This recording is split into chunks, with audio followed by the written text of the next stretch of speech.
Hai pemirsa, gimana puasanya? Semoga masih tetap semangat ya. Kali ini Cooking is Fun mau kasih menu takjil yang seger-seger. Pokoknya pas banget deh buat kamu mau cobain di rumah. Sambil nunggu waktu berbuka puasa, menu yang akan kita buat adalah es cincau kelapa. Ini dia bahan-bahan yang dibutuhkan untuk membuat es cincau kelapa.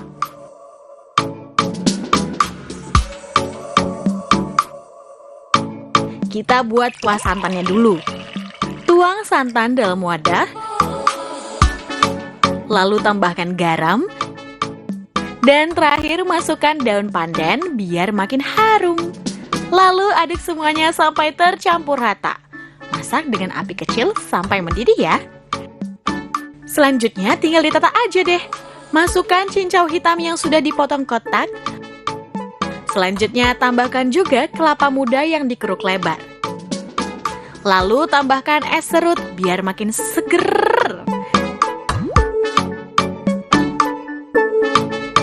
Selanjutnya tambahkan biji selasih.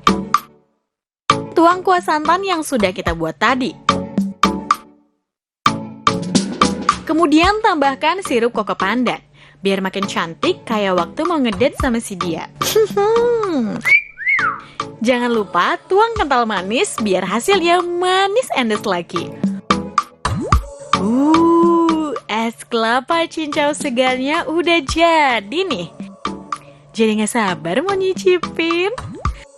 Jangan lewatkan Cooking is Fun selama bulan Ramadan untuk mendapatkan berbagai resep enak, lezat, dan praktis hanya di Kompas TV.